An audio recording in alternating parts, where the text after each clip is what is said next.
Mathieu Kahn, vous êtes le représentant de François Hollande ici dans le Bas-Rhin, patron de la Fédération Socialiste. Bonjour. Bonjour. Expliquez-nous cette volonté. Est-ce que la fermeture de Fessenheim est actée, décidée? Si François Hollande est élu au second tour de la présidentielle, il la fermera bien?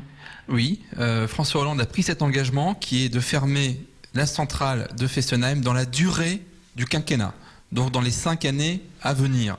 C'est un engagement qui vient de loin, puisque la fédération que je dirige avait déjà voté une motion demandant la fermeture de cette centrale en 2006, parce que nous considérions que cette centrale est dangereuse, que c'est une centrale ancienne, et François Hollande a repris cette proposition dans son programme. Ça s'inscrit dans notre volonté d'aller vers une transition écologique et énergétique, et puis c'est aussi conforme à une motion votée très largement au sein du conseil municipal de Strasbourg l'année dernière. UMP, PS, voilà, UMP, PS, écologistes, oui. Y compris l'UMP local à Strasbourg, a voté pour la fermeture de cette centrale, contrairement à ce qui est la position aujourd'hui de son candidat à l'élection présidentielle. Vous dites que cette centrale est dangereuse. Pourtant, l'ASN autorise la poursuite d'activité de la centrale pour 10 ans. Est-ce que vous êtes plus fort que les techniciens de l'ASN? Alors, il ne s'agit pas d'être plus fort, mais il s'agit de dire qu'il y a des décisions politiques. Notre décision politique, c'est d'aller vers une transition énergétique. François Hollande s'est engagé à réduire, d'ici à 2025, la part de l'énergie nucléaire produite de 75% à 50%.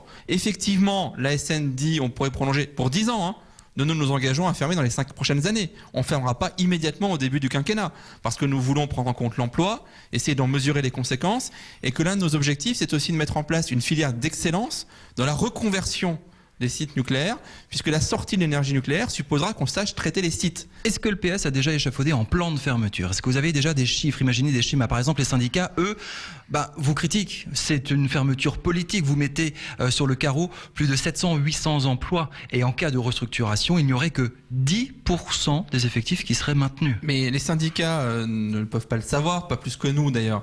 Aujourd'hui, nous sommes en train d'essayer de mesurer cela. Et ils ont raison, c'est un geste politique, mais au sens noble du terme. C'est la traduction forte d'une volonté de sortir du nucléaire, de prendre en compte un certain nombre de risques.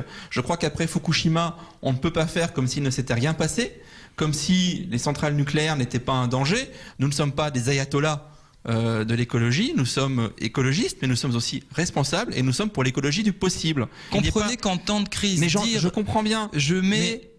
J'arrête une entreprise qui met 800. Mais il ne s'agit pas d'arrêter l'entreprise, il s'agit d'arrêter les réacteurs. Il s'agit d'arrêter les réacteurs et il s'agit de travailler sur une procédure, une filiale de démantèlement et de reconversion. Ça serait donc Fessenheim, c'est le symbole du nucléaire qu'il faut arrêter, mais ça peut être demain le symbole d'une énergie nouvelle. C'est le symbole du nucléaire qu'il faut arrêter. Ça peut être demain le symbole du nucléaire qu'il est possible d'arrêter et de reconversion de sites possibles et du développement d'une nouvelle filière d'excellence développée ici en Alsace. Merci Mathieu Kahn.